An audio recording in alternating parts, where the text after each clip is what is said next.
वो एक लड़के के पिताजी मर गए। लड़के की माँ ने कहा, बेटा चल हरिद्वार में चल के पिंडदान करना। चल। माँ और लड़का दोनों हरिद्वार पहुंच गए। घाट पे पंडित जी ने पिंडदान करवाया।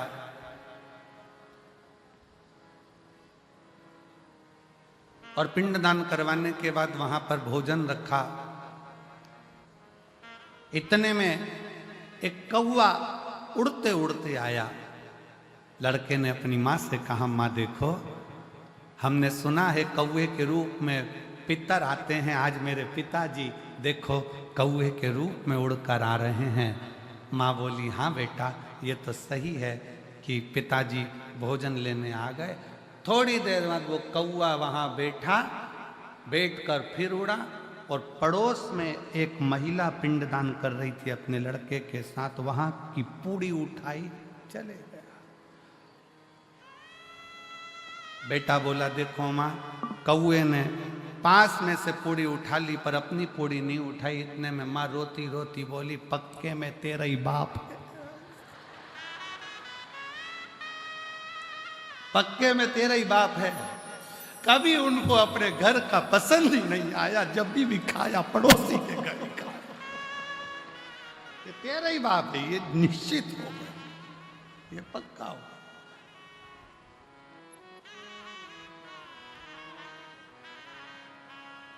अब हमारे उधर की एक रीत है कि भाई मिठाई यहां से आई, वहां से दी, वहां से आई, वहां से दी, आया। क्यों, किस लिए?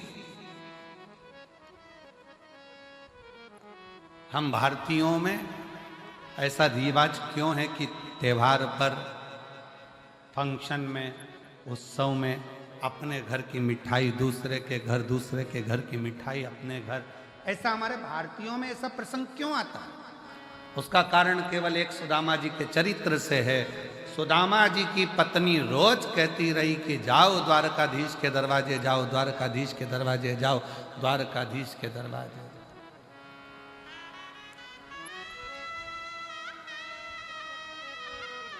और सुदामा रोज विचार करते हैं कि जाऊंगा। अच्छा, सुदामा जी की पत्नी जैसी दुनिया में किसी की पत्नी भी नहीं हो सकती। कथा कानून भले सुदामा जी की पत्नी को थोड़ा सा गुस्सेल बताते हैं, क्रोधीला बताते हैं, पर शिव महापुराण की कथा कहती है सुदामा जी की पत्नी जैसी दुनिया में कोई पत्नी नहीं हो सकती, जो अपने पति से रोज कहती है, जाओ द्वारकाधीश के दरवाजे जाओ, जाओ द्वारकानाथ के दरवाजे जाओ, जाओ द्वारकाधीश के दरवाजे जाओ। दुनिया में ऐसी पत्नी कम होती हैं जो अपने पति को रोज भगवान शंकर के मंदिर भेज दे। दुनिया में ऐसी पत्नी कम होती हैं जो रोज अपने पति को भगवान के दरवाजे पर भेज दे, सत्संग में भेज दे। सुबह से सुदामा जी की पत्नी उठती थी और रोज कहती थी द्वारकाधीश के पास जाओ, और एक आज की पत्नी सुबह से उठते से कहती है जाओ दूध की थैली लिया।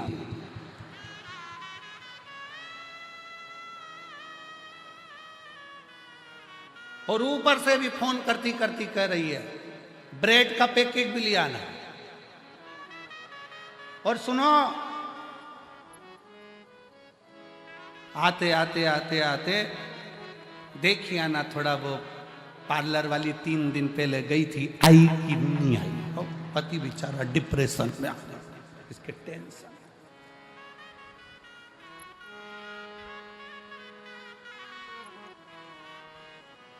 पुण्य करा हो उससे 4 गुना ज्यादा भजन पुण्य किसी पड़ोसी ने करा होगा तो उसका पुण्य हमारे खाते में आएगा और हम भी पार उतर जाएंगे। इसलिए उसकी रीत हमारे यहाँ आजमाई।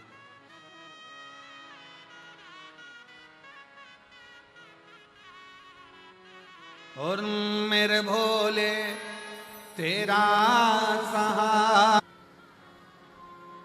वहीं पंजाब के 2 बेटे, पंजाब के 2 लड़के और मोटरसाइकिल से वो हेमकुंड साहिब जा रहे हैं।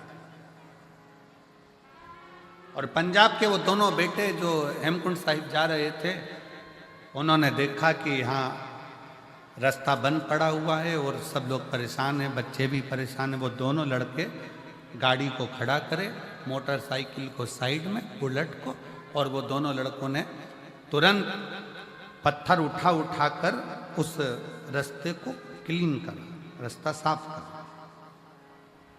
जब रास्ता साफ हो गया तब हम नीचे उतर कर उन दोनों बेटों के पास में गए और हमने उन दोनों बच्चों से कहा, हमने कहा कि भाई तुम्हारी मोटरसाइकिल पर, बुलेट पर तो इतने सारे कपड़े भी नहीं है, इतना सारा सामान भी नहीं है, फिर आप इतने ठंड में ऊपर जा रहे हो हेमकुंड साहिब के लिए, तो कैसे जाओगे? तो कहा महाराज जी वहां सारी व्यवस्था है, सब व्यवस्था। फिर हमने उन बच्चों से कहा, हमने कहा कि बेटा एक बात तो पक्की है कि तुम्हारी जेब में नोट की गड्डी हो चाहे ना हो, पर तुम्हारे दिल में पुण्य की गड्डी बहुत बड़ी पड़ी है, इसलिए बाबा बुला रहा। जब पुण्य प्रबल होता है तब जाकर कोई सतमार्ग तक पहुंचता है, पुण्य प्रबल होता है तब कोई अच्छा काम कर पाता है, पुण्य प्रबल होता है तब कोई भूखे को भोजन करा पाता है, पुण्य प्रबल होता है तब किसी के घर में अतिथि मेहमान आते हैं, पुण्य प्रबल होता है तब किसी के दरवाजे पर कोई भूखा पहुंचता है। और अगर पाप प्रबल होते हैं तो दुनिया के लोग दूर हटते चले जाते हैं, केवल दारू कुट्टे पास में आते चले जाते हैं। केवल नशा, चाहे वो मदिरा का हो, जुए का हो, व्यसन का हो, स्त्री का हो, किसी भी तरह का नशेला व्यक्ति तुम्हारे से जुड़ते चले जा रहा है और भगवान दूर हटते चले जा रहे हैं। पहले मन करता था जाकर अरदास करने पहुंच जाते थे, पहले मन करता था तो मंदिर तक पहुंच जाते थे, पहले मन करता था गुरुद्वारे तक पहुंच जाते थे, पहले मन करता था तीर्थ तक पहुंच जाते थे। अब भगवान ने धन भी दे दिया, गाड़ी भी दे दी, ड्राइवर भी दे दिया, सत्ता भी दे दी, वैभव भी दे दिया, और भगवान के दरवाजे तक पहुंच नहीं पा रहे हो। समझ लेना कि धन तो बढ़ गया पर पुण्य खत्म होता चले गया, इसलिए परमात्मा दूर हटता चला गया। आप जितने बैठे कभी अन्न को उसने छुआ ही नहीं, केवल शंकर भगवान को जल अर्पित करना, शंकर भगवान को बेल अर्पित करना, भगवान शंकर को बेलपत्र चढ़ा देना, भगवान शंकर के ऊपर श्रृंगार कर देना पत्तियों का, उसी पत्तियों को उठाकर उसको खा लेना।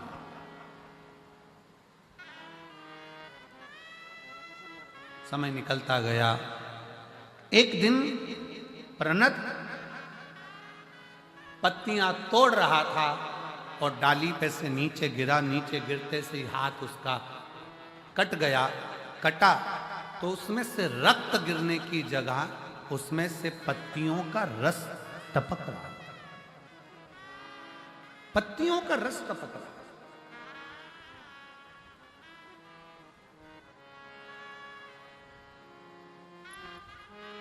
और जब पत्तियों का रस टपकते उस प्रणत ने देखा तो बड़ा खुश हुआ, और खुश होकर आज चिल्ला चिल्ला कर कहने लगा कि मैंने अन्न को छोड़ा था, केवल पत्तियों का सेवन करा था, इसलिए मेरे शरीर में अब रक्त बचा ही नहीं।